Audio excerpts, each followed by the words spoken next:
and this is my podcast, Intonation, Musicians in Tune. Today I interviewed one of Orlando's finest, Theo Moon, a professional musician who actually gets money for playing music. We talk about how he got into the job, what his history is, what it's like actually doing the job, what he's charging people. Actually, we don't talk about the money part. We just talk about the job itself, how he keeps it. Listen, it's a very important podcast. You should listen to it. And while you're here, don't forget to subscribe, like, follow, all that stuff to make sure you're up to date on upcoming podcasts. I hope you enjoy episode 5. Ladies and gentlemen, Theo Moon. I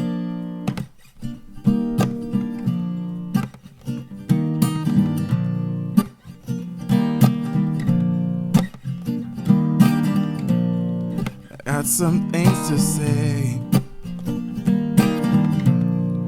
before we get too far. Perception's not the same. Seen just where we are. 'Cause I've been here before. It's things you can't ignore. Makes me feel that I want something real. I want something real. I want something real. I want something real. I want something real.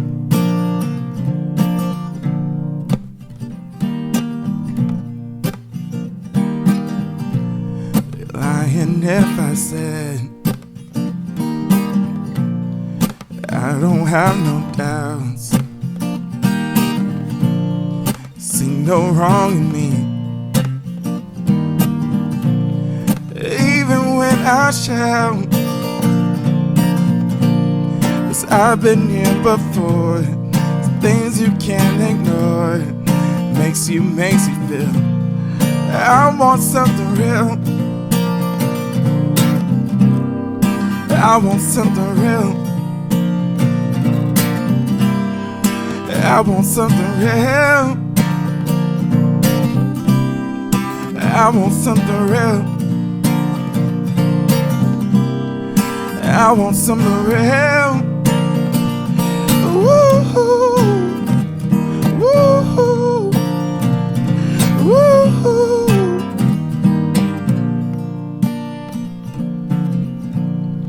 I've been here before. It's things you can't ignore. Makes you feel I want something real. I want something real. I want something real. Oh, I want something real. I want something real. Woo-hoo. Woo-hoo. Woo-hoo. Woo-hoo. Woo-hoo. Woo-hoo. Woo-hoo.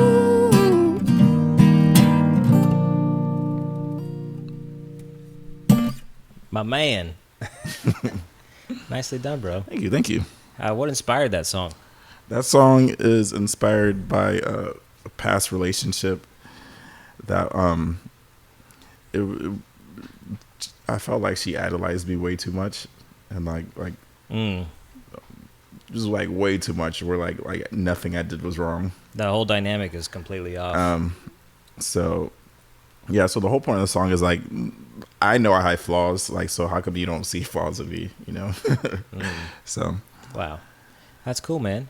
Well, thanks for joining me on the podcast. Thank you. It finally has an official name. Intonation. Yeah. Musicians in Tune. And thank you for joining me, anyone who's watching. And this is Theo. Theo, I met you on the music scene. Yep. Met at a thing called Gigs for Grabs, right? Yeah, that's where we met. Gigs for Grabs was the place we met. And that was a musicians gathering where people who are gigging musicians who are getting paid got to come hang out together and just network and show their music to each other like a professional open mic, and just wanted to talk to a bunch of people, and he's one of the people I met, and you were really nice. You still seem that way. I think you're still nice For the most part. For the most part. Yeah. And but yeah, you're a gigging musician, and can you give us a little bit of your history musically? How you started, how you got into music, all your instruments. Like my whole life, or like yeah, I think it would be cool to find out. Like, I think they want to know what, like, the beginning. How did you actually get started playing music? I kind of want to get an overall arc of what you. So I had an uncle who was like a self-taught musician. He played like piano, accordion, like all these random instruments. And he taught me my first song on the keyboard. And from then I always like tinkered with the piano. And then I took trumpet in middle school, and that kind of gave me like a little bit basis of like music knowledge and theory, like basic music theory. Mm-hmm. And then so pretty much my whole life I've always like tinkered with something, like whether it's the trumpet or the drums or the keyboard, but I never really took it seriously. But it's just like something that was just always there. In college, I joined a church, and the worship leader, her mom just passed away, and she played the piano for the church. So I ended up filling that position, and I did that for eight, almost 9 years.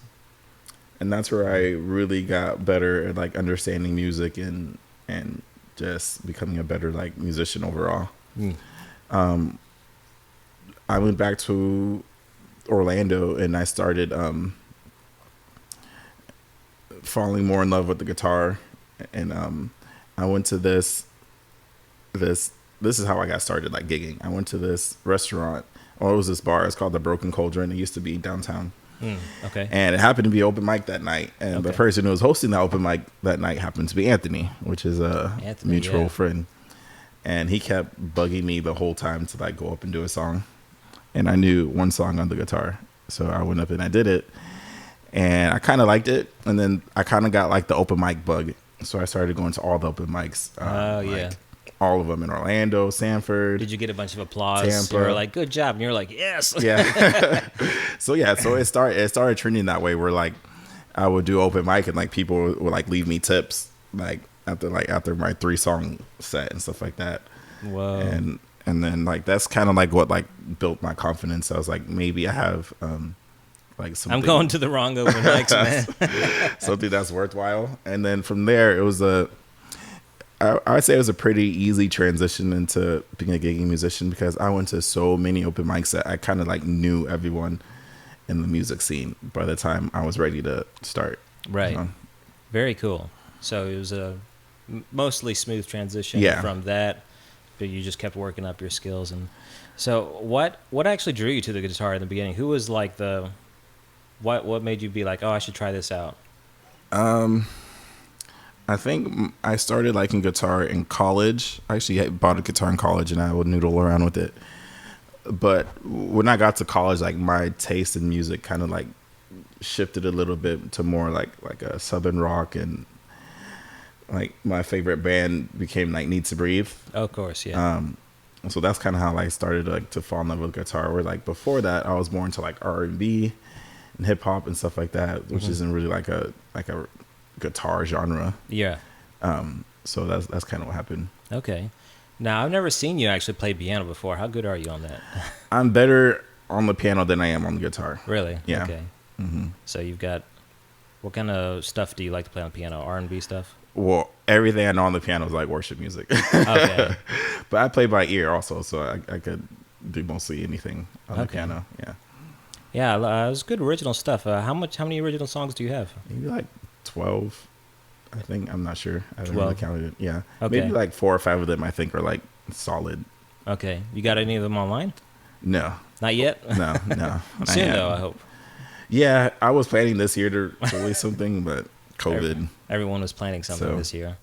What's your favorite place to play at? What venues do you prefer? I mean, just also before COVID too. What was your favorite place to play? So my favorite. So there's two categories I'll put it in. One is like places where I could be loud, because a lot of the venues you play, they like you to just be like background music and not like too overpowering because people are eating and talking. So the places that let me be loud, I love those. Like Tin Roof, that's a good one.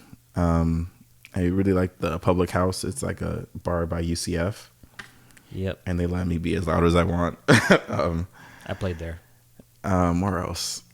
So pretty much any places like that where I could be loud. I really like playing it. And then the other category is like places where it's just like a really good atmosphere and like the people are really into the music. So I really like playing at a place called 1845 Tap House. That's in Davenport.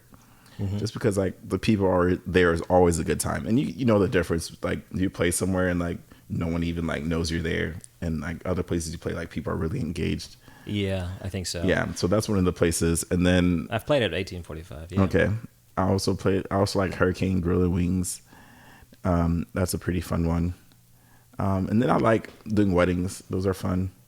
And like other private shows like that. What do you have to be careful about when you're playing at weddings?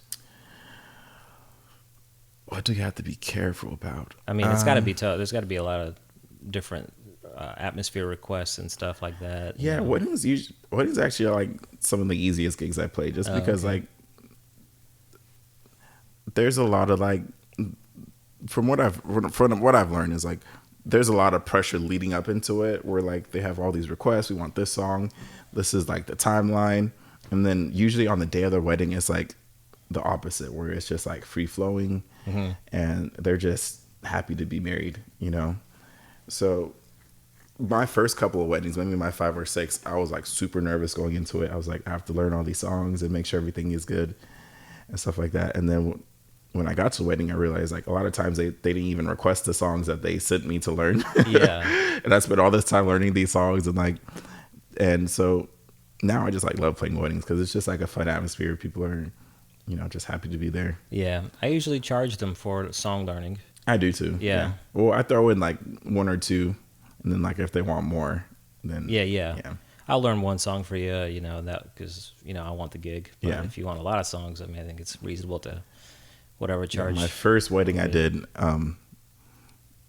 this was before I knew any of this. I was like, yeah, just send me a playlist, and I learned it. And they sent me like 15 songs, and I was like, killing myself to learn all those songs. I was like, never again will I do that. When you're first starting off doing all these gigs, you really want to play them. Yeah. And you really want to like satisfy the customer. And if you've got nothing to do and you've got no gigs lined up and no one's begging for you to play for them or anything, it's like, you know, what else are you going to do? You don't want to like push them away by charging them. Yeah. So it's that weird balance. Yeah. I mean, when I first started my repertoire, I literally had like 50 songs, which was like just enough for 3 hours.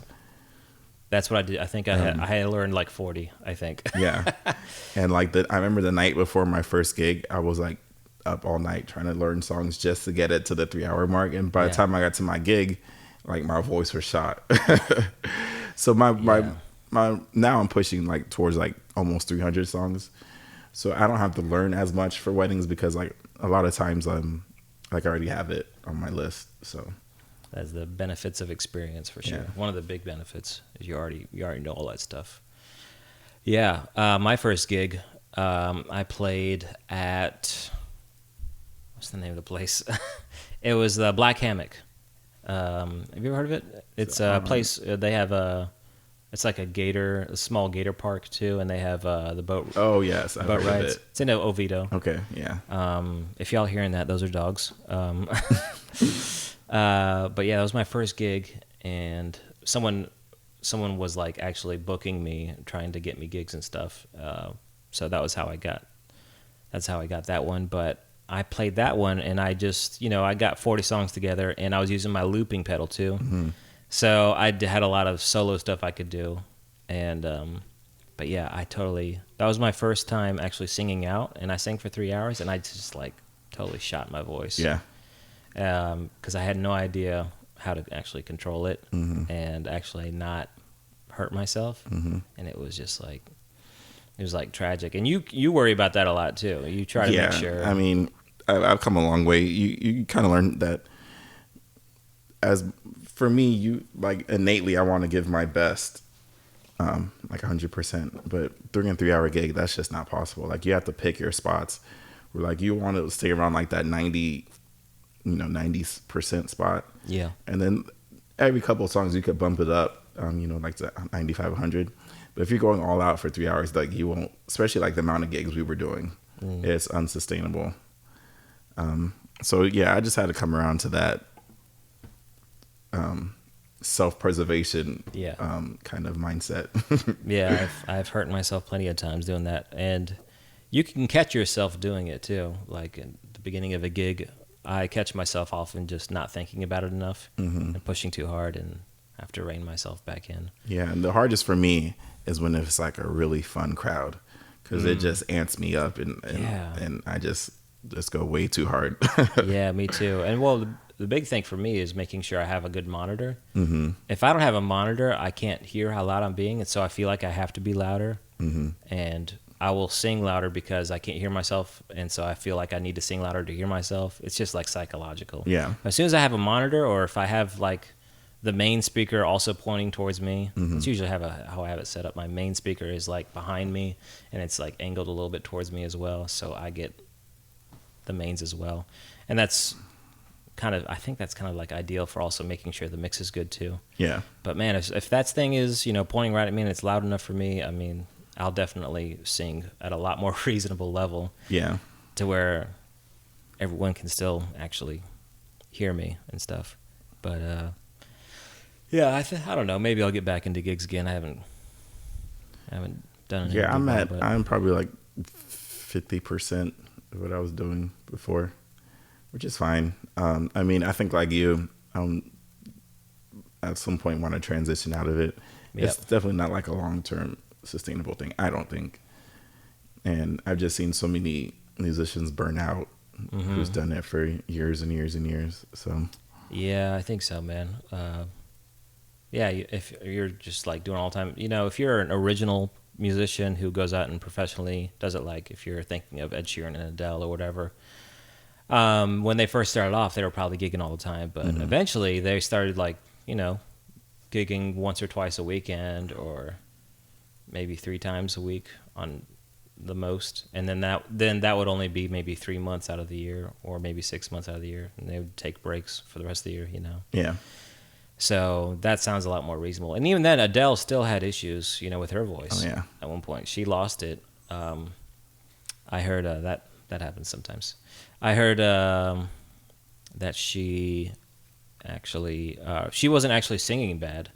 She probably wasn't singing bad, is what I heard. Is that she was just stressed. There's a lot of different things that can make your voice go out. Just working too much, being stressed too much. Yeah.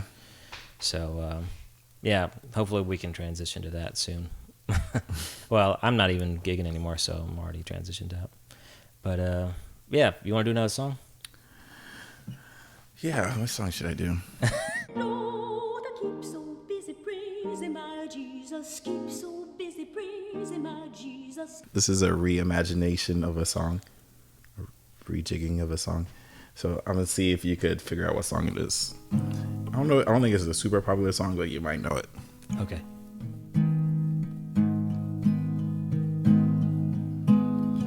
Someday when you're lonely,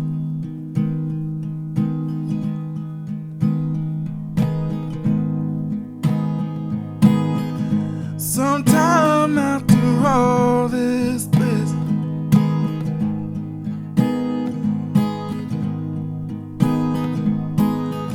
somewhere lost in emptiness, I hope you find this gift. I hope you find this gift. I hope you find this gift.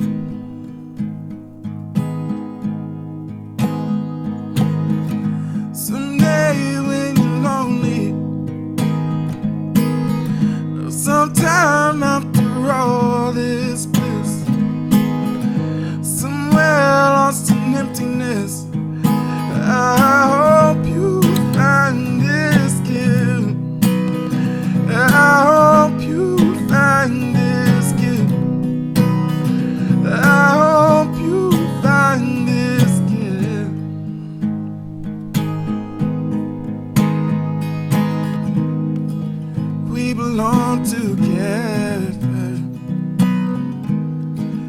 like the open seas and shores, weighted by the plainest voice. We've all been spoken for. All these indecisions, all these independent strains. Still we got our hearts on stage. We got our hearts on stage. Someday we're lonely. Sometime after all this bliss, some lost in emptiness. I hope you find this gift.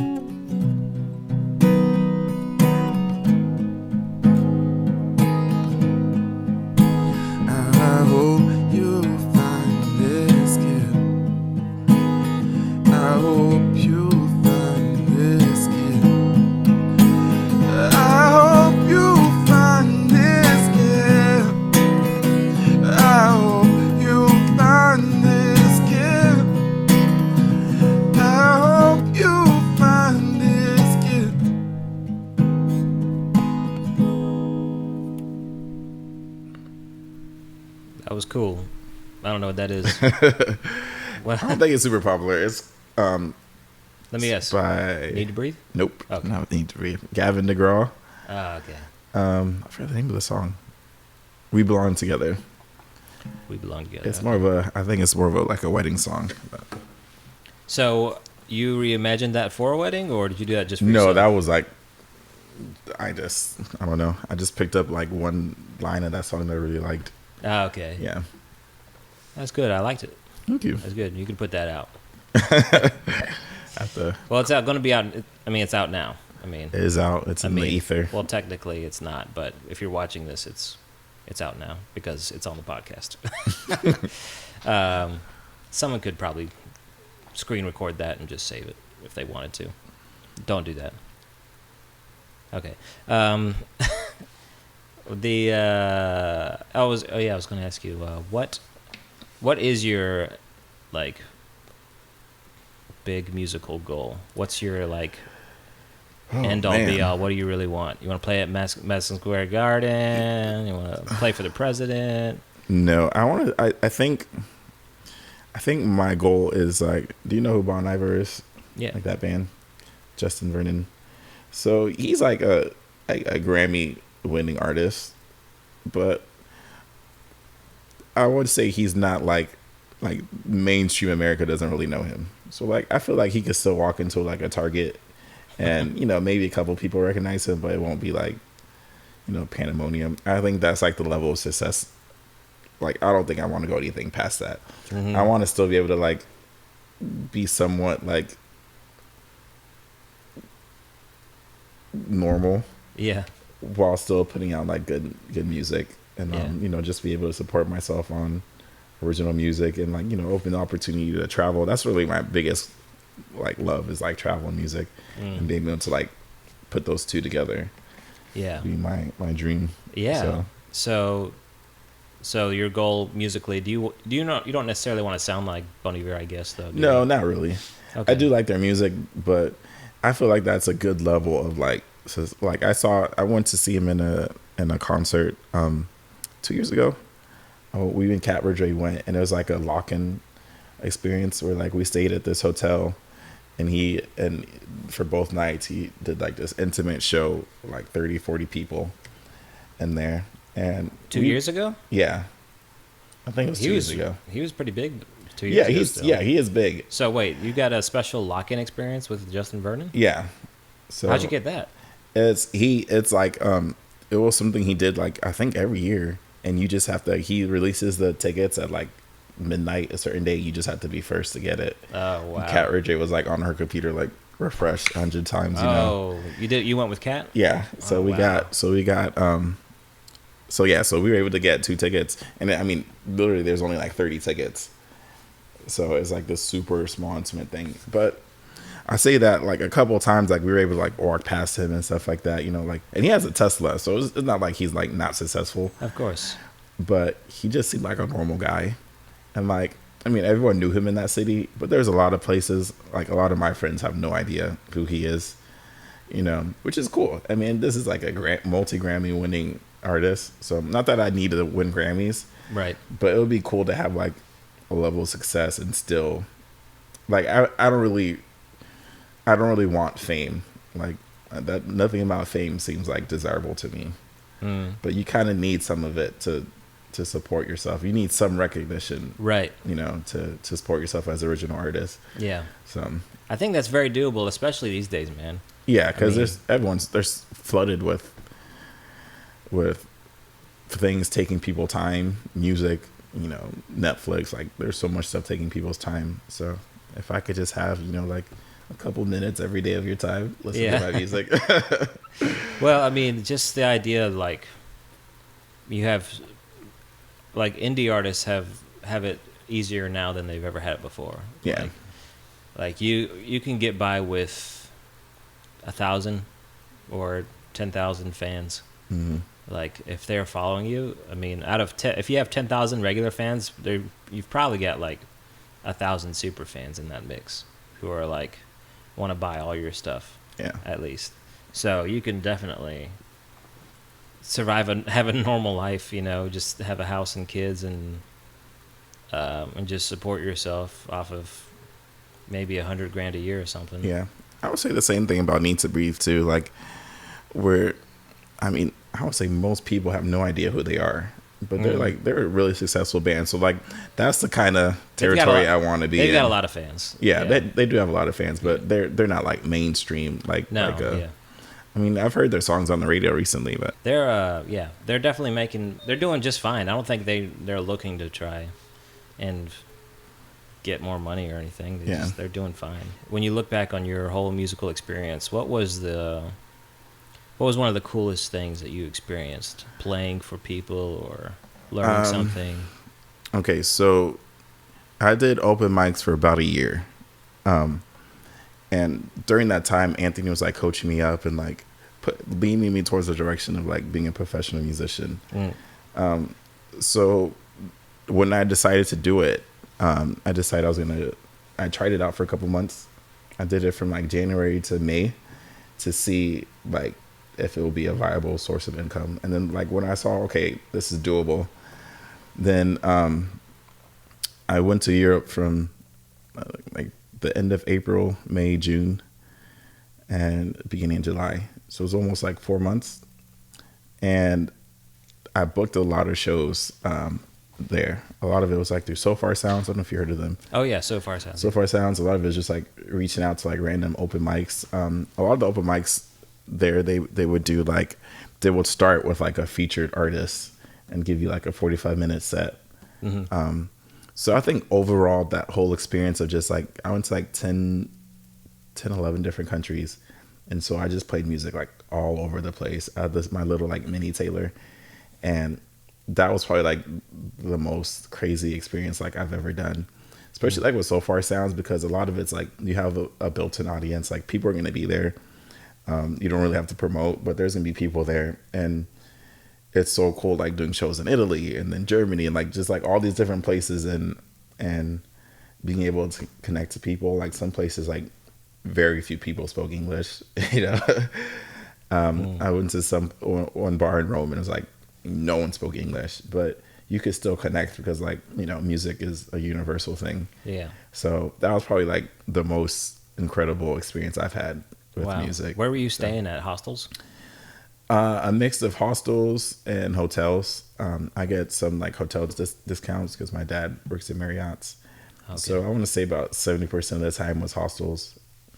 No, about 50% of the time was hostels, and then 25% was hotels, and then I also did couch surfing.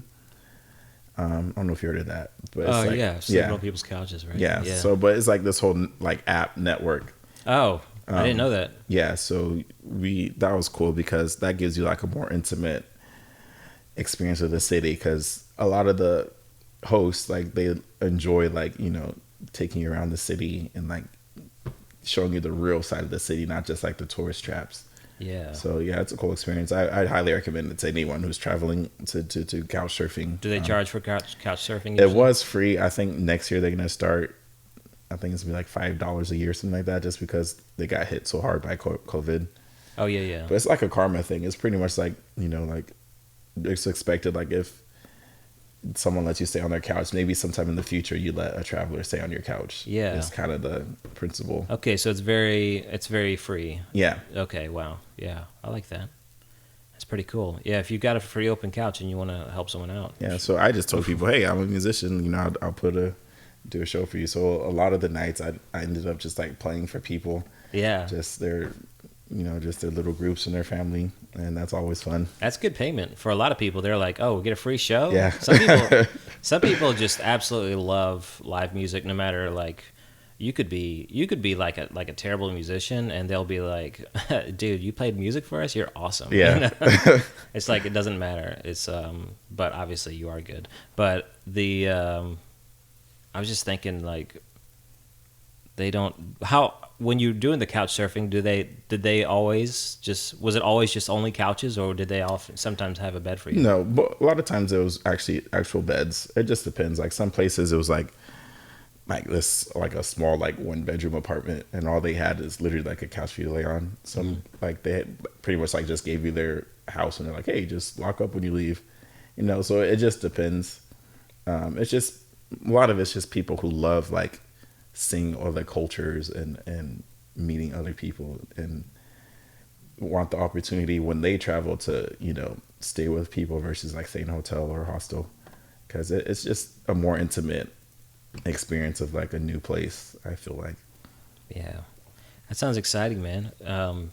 You didn't really get paid to do those open mics either, did you? No, those were technically I wasn't allowed to get paid. Yeah, in Europe, right. They kept yelling at me at the airport, you're not allowed to get paid. You would have to get a work visa, I guess. Yeah, but so far it sounds typically they will pay you, or at least give you like a really nice like video of your performance. But a lot of them do pay you. Okay, so when do you think we would one day get a recording of you playing, man, so we can buy your album or something? Maybe next year. We'll see. I was on track this year to record now. But I don't know, maybe next year. I fell off like my routine, like music practice and like vocal practice and stuff like that since COVID. And it was nice. It was like a little break. And now I'm finally like starting to ramp back into it and get back to like where I feel I need to be vocally, to where I'd want to release music. Well, I think we want to hear you, man. We want to take your stuff and put it in the car and jam out to it. I think so. I think they're going to like what they hear. So, speaking of which, can you play one more song? Yeah. Keep so busy praising my Jesus, ain't got time to die, 'cause when I'm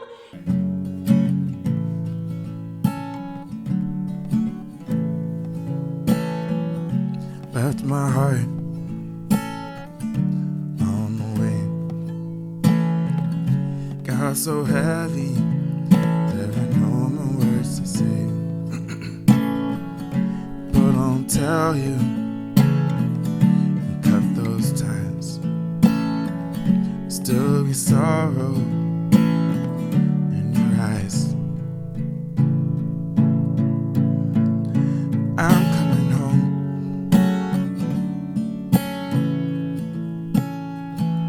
I'm coming home.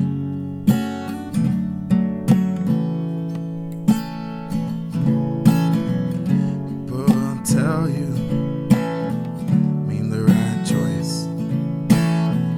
Found myself out there, found my voice. Yeah, you were wrong, I wasn't right. I see so clearly now, standing in the light. And I'm coming home, and I'm coming home. Oh, I'm coming home.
right. Thanks, man. Thanks for having me.